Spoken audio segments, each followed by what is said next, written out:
ভর্তা করতে গেলে অনেক সময় সবজির কালারটা নষ্ট হয়ে যায় বা সবজিটা ভালো করে সেদ্ধ হয় না, ভেতরের দিকে মাঝে মাঝে শক্ত শক্ত বা ফাঁপা একটা ভাব থাকে। তো এই সমস্যাগুলো কিভাবে সমাধান করতে পারবেন সেটাই আজকের রেসিপিতে শেয়ার করব।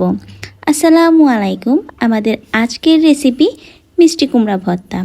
শুরুতেই বলে রাখি, জাস্ট 3টি বিষয় অবশ্যই মাথায় রেখে ভর্তা করলে ভর্তার স্বাদটাও যেমন খুবই ভালো আসবে আর কালারটাও কিন্তু অনেক সুন্দর থাকবে।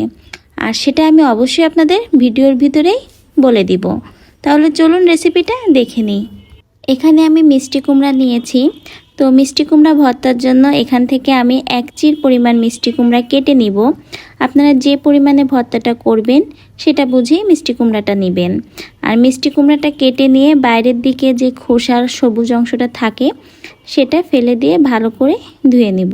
তো শুরুতেই বলি, অনেক সময় দেখবেন বিভিন্ন সবজি ভর্তা করলে কালারটা নষ্ট হয়ে যায়, ভালো আসে না। সবজিটা সেদ্ধ হয় কিন্তু মাঝে মধ্যে একটু শক্ত শক্ত থাকে। তো এই সকল সমস্যা সমাধানের জন্য সবজিটা সেদ্ধ দেওয়ার সময় অবশ্যই ফুটন্ত গরম পানির ভিতরে সেদ্ধ দেবেন।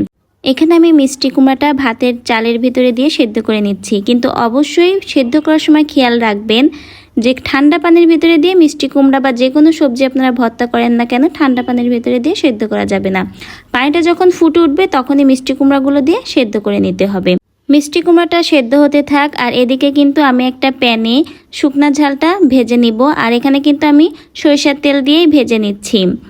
আর আপনারা যেমন ঝাল পছন্দ করবেন সেটা বুঝেই দিবেন। ঝালগুলো হালকা ভাজা হয়ে গেলে এখানে আমি কয়েকটা রসুন দিয়ে দিয়েছি। রসুন দিয়ে একদিন মিষ্টি কুমড়া ভর্তা করে দেখবেন কতটা স্বাদ হয়, আর ঘ্রাণটাও কিন্তু অনেক ভালো আসে। তো শুকনা ঝালগুলো ভেজে আমি এখন তুলে নিব। নিয়ে এখানে আমি কিন্তু কিছুটা পেঁয়াজ অ্যাড করব। তো আপনারা যে কোনো ভর্তায় যদি কিছুটা মশলা ভেজে দেন আর কিছুটা পেঁয়াজ কাঁচা ঝাল কাঁচা অবস্থায় দেন তাহলে কিন্তু স্বাদটা বেশি ভালো আসবে। তো এই দিকটাও ভর্তা করার সময় অবশ্যই মনে রাখবেন।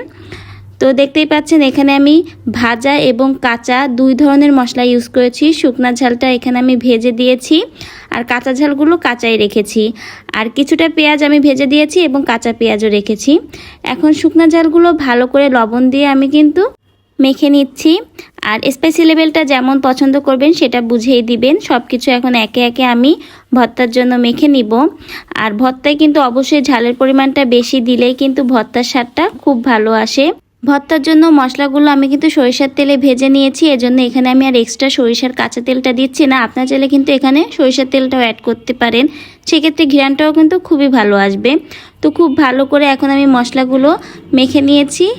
আর এখন আমি মিষ্টি কুমড়াটাও ভালো করে হাতের সাহায্যে মেশ করে নিব।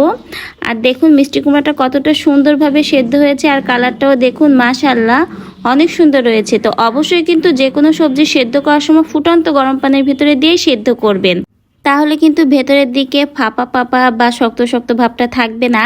আর সবজির কালারটাও দেখবেন খুব সুন্দর আসবে।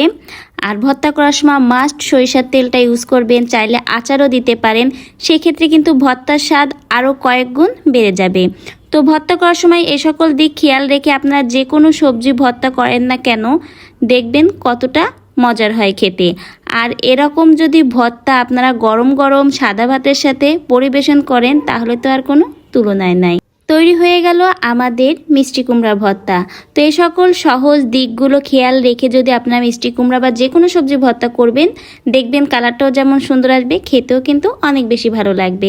তো আশা করি আমার আজকের এই ভর্তা রেসিপিটা আপনাদের সকলের কাছে অনেক বেশি ভালো লেগেছে। অবশ্যই বাসায় ট্রাই করবেন। আর এরকম নতুন নতুন রেসিপি পেতে অবশ্যই আমার চ্যানেলের সাথে থাকবেন, ভিডিওটা লাইক করবেন, শেয়ার করবেন সকলের কাছে। আবারও আপনাদের সাথে দেখা হবে নতুন ভিডিও নিয়ে। সবাই অনেক অনেক ভালো থাকবেন এবং আমার জন্য দোয়া করবেন।